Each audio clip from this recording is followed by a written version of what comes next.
When we look at a lot of side mount harnesses, there's a feeling that you need to have a certain type of harness in a certain location.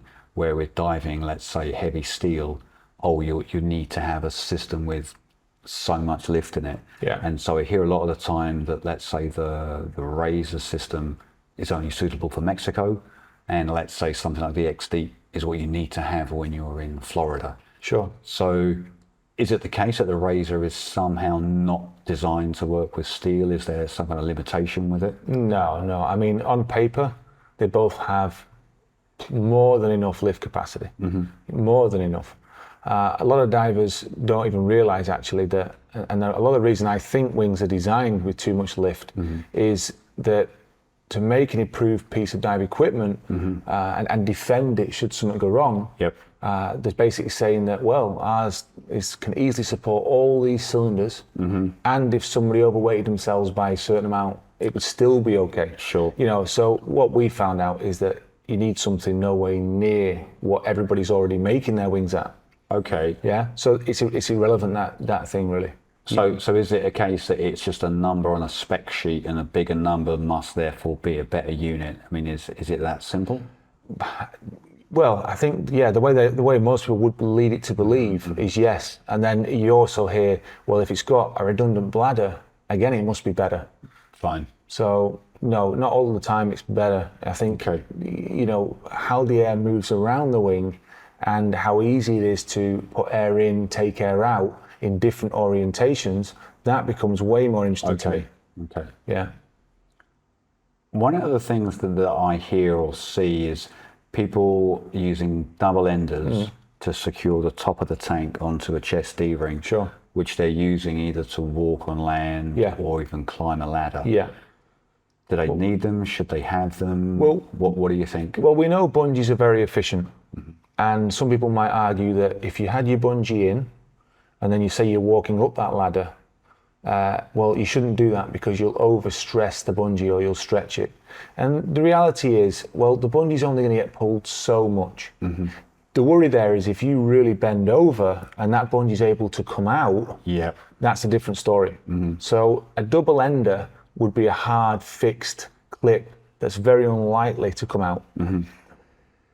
I mean, there's a bigger thing to answer rather than that. Walking out with cylinders on, I think you've got to look at the conditions you're in. You've got to evaluate the risks involved. Sure. And just because it's really rough, clipping the double enders on, walking out with two cylinders, you could easily slip on that ladder and fall or get banged into it.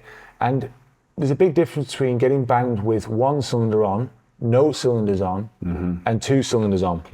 If you've got a walk ladder with fins on and the cylinders, that's again another difference. So I think what you've got to do is manage the conditions and use the people around you. If there's a boat captain, if there's somebody on land, surface support, if there's another diver who's more capable, or even just another diver with you, what's wrong with them using the extra capacity in their wing to hold your cylinders and then take it in turns to pass one at a time up that ladder. Like a teamwork. Yeah, they do a bit more work, but that's all right. They get out the water earlier. But each piece is safer. And you both get out safer. So that's one of the big advantages to side mount, the flexibility. I don't see people swinging off a twin set with the whole wing and then somebody lifting it with one arm, trying to get out the water with it. Taking it out. Just doesn't happen. So if you've got the flexibility in the system, make sure that you practice exits and entrances in good conditions. Get your skill set really high, and then you know what to use. It's like having tools in your tool bag. You pick the right tool for the right job at the right time. Sure. So use it when it's appropriate. I mean, me personally, if it's a ladder with only 2 or 3 rungs and it's an easy walk, then, you know, I'm not going to spend the time taking the double enders out and clipping them on. I'm just going to walk, particularly if I want to get the tanks off me quickly when I'm back on the surface. I want to make that job a little bit easier.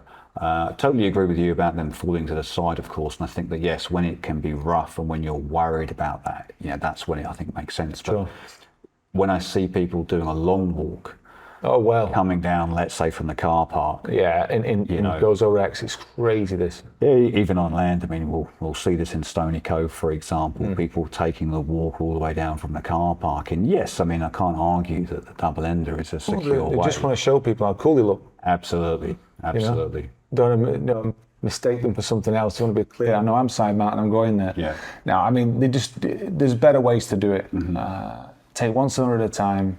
Yep. Put it at your entrance and enter properly with it. I mean, look, can I walk with my cylinders? Sure.